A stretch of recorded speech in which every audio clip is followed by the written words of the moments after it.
ಶಿವಮೊಗ್ಗದ ಹಳ್ಳಿಯೊಂದರಲ್ಲಿ ವಸುಧಾ ಎಂಬ 24 ವರ್ಷದ ಯುವತಿ ತನ್ನ ತಾಯಿಯೊಂದಿಗೆ ಬದುಕುತ್ತಿದ್ದಳು.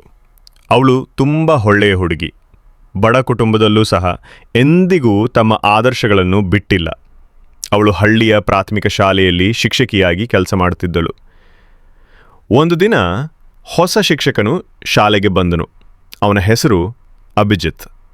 ನಗರದಿಂದ ಬಂದಿದ್ದ ಅವನು ತುಂಬ ಶಿಸ್ತು, ಆದರೆ ನಗು ಹಸಿವಾದ ವ್ಯಕ್ತಿ. ವಸುಧಾ ಮತ್ತು ಅಭಿಜಿತ್ ಮಧ್ಯೆ ಮೊದಲೇ ದಿನದಿಂದಲೇ ಒಂದು ವಿಶೇಷ ಸಂಬಂಧ ಹುಟ್ಟಿತ್ತಂತು. ಹಳ್ಳಿ ಜನರ ನಡುವೆ ಒಂದು ಹಳೆಯ ನಂಬಿಕೆ ಇತ್ತು. ಹಳ್ಳಿಯ ಅಡಿಕಲ್ಲು ಬೆಟ್ಟದ ಮೇಲೆ ಯಾರೋ ಪ್ರೇಮಿಗಳ ಆತ್ಮ ಅಲೆಮಾರಿಯಾಗಿವೆ ಎಂದು. ರಾತ್ರಿ ಸಮಯದಲ್ಲಿ ಬೆಟ್ಟದ ಬಳಿಯಲ್ಲಿ ಹಳ್ಳಿ ಜನ ಹೋಗುತ್ತಿರಲಿಲ್ಲ. ವಸುಧಾ ಈ ನಂಬಿಕೆಗೆ ನಕ್ಕಳು. ಆದರೆ ಒಂದು ದಿನ ಮಕ್ಕಳಿಗೆ ಕತೆ ಹೇಳುವ ನೆಪದಲ್ಲಿ ಅಭಿಜಿತ್ ಈ ವಿಷಯದ ಬಗ್ಗೆ ಕೇಳಿದ. ಅವರು ಇಬ್ಬರೂ ತೀವ್ರ ಕುತೂಹಲದಿಂದ ಆ ರಹಸ್ಯವನ್ನು ತಿಳಿದುಕೊಳ್ಳಲು ನಿರ್ಧರಿಸಿದರು. ಒಂದು ಸಂಜೆ ವಸುಧಾ ಮತ್ತು ಅಭಿಜಿತ್ ಹಳ್ಳಿಯ ಪಕ್ಕದ ಬೆಟ್ಟಕ್ಕೆ ಹೋದರು. ಅಲ್ಲಿ ಒಂದು ಹಳೆಯ ದ್ವಾರವಿತ್ತು.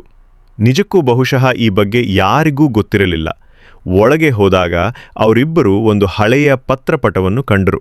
ಅದು ಸುಮಾರು 50 ವರ್ಷ ಹಿಂದಿನ ಪ್ರೇಮಿಗಳ ಪತ್ರಗಳ ಸಂಗ್ರಹವಾಗಿತ್ತು. ಅವುಗಳನ್ನು ಓದಿದಾಗ ಅವರು ಅರಿತುಕೊಂಡರು. ಗೀತಾ ಮತ್ತು ರಾಮ ಎಂಬ ಪ್ರೇಮಿಗಳು ಜಾತಿ ಭಿನ್ನತೆಯಿಂದಾಗಿ ಹಳ್ಳಿ ಜನರಿಂದ ತಡೆಯಲ್ಪಟ್ಟಿದ್ದರು. ಹಳ್ಳಿಯಿಂದ ಓಡಿದ ಅವರು ಈ ಬೆಟ್ಟದ ಗುಹೆಯಲ್ಲಿ ಜೀವ ಸಾಗಿಸುತ್ತಿದ್ದರು. ಆದರೆ ಒಂದು ದಿನ ಅವರು ಕಾಣೆಗಾಯಿದೆ. ಸೊ ವಸುಧಾ ಮತ್ತು ಅಭಿಜಿತ್ ಈ ವಿಷಯವನ್ನು ಹಳ್ಳಿ ಹಿರಿಯರ ಜೊತೆ ಚರ್ಚಿಸಿದ್ರು.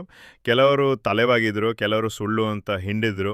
ಆದರೆ ಹಳೆಯ ಗ್ರಂಥಾಲಯದ ದಾಖಲೆಗಳಿಂದ ಅವರ ಜೀವಿತದ ಗುರುತುಗಳು ಸಿಕ್ಕಿದವು. ವಾಸ್ತವವಾಗಿ ಗೀತಾ ಮತ್ತು ರಾಮವನ್ನು ಅವ್ರ ಕುಟುಂಬದವರು ಬೆಟ್ಟದ ಒಳಗ ಲುಕಿಸ್ಕೊಂಡು ಕೊಂದು ಹಾಕಿದ್ರು. ಇದು ಗ್ರಾಮದಲ್ಲಿ ಬಹಿರಂಗವಾದಾಗ ಜನ ಅಚ್ಚರಿಗೊಂಡ್ರು. ಈ ಕಹಾನಿಯೆಲ್ಲ ಹಳ್ಳಿ ಜನರಿಗೆ ಒಂದು ಪಾಠ ಆಗಿ ಬಂತು. ಪ್ರೀತಿ ಮಾನವನ ಹಕ್ಕು, ಧರ್ಮ ಅಥವಾ ಜಾತಿಯ ವಿರುದ್ಧ ಇರುವುದಿಲ್ಲ ಎಂಬ ಸಂದೇಶ ಹರಡಿತು. ವಸುಧಾ ಮತ್ತು ಅಭಿಜಿತ್ ಈ ಕಥೆಯ ಮೂಲಕ ಹಳ್ಳಿಯಲ್ಲಿ ಬದಲಾವಣೆ ತರಲು ಮುಂದಾದರು. ಹಳ್ಳಿಯ ಮಕ್ಕಳು ಈಗ ಹೆದರದೆ ಬೆಟ್ಟಕ್ಕೆ ಹೋಗಿ ನೈಸರ್ಗಿಕ ಸೌಂದರ್ಯವನ್ನು ಅನುಭವಿಸ್ತಿದ್ದಾರೆ. ಅಭಿಜಿತ್ ವಸುಧಾಲಿಗೆ ಮದುವೆಗಾಗಿ ಪ್ರಪೋಸ್ ಮಾಡ್ತಿದ್ದಾನೆ. ಅವರು ಇಬ್ಬರು ಹಳೆಯ ಪ್ರೇಮಿಗಳ ನೆನಪಿಗಾಗಿ ಅಸ್ಸಾಮೆ ಬೆಟ್ಟದ ತುದಿಯಲ್ಲಿ ಹೊಸ ಶಾಲೆಯ ಒಂದು ಶಾಖೆಯನ್ನು ಪ್ರಾರಂಭಿಸ್ತಾರೆ. ಪ್ರೇಮವು ಯಾವ ಸಮಯದಲ್ಲಾದರೂ ಸತ್ಯವಾಗಿಯೇ ಬೆಳೀತದೆ. ನಮ್ಮ ಧೈರ್ಯ ಮತ್ತು ನಂಬಿಕೆ ಬಂಡೆಗಳ ನಡುವೆ ಬೆಳೆಯೋ ಹೂವಾಗ್ಬೋದು.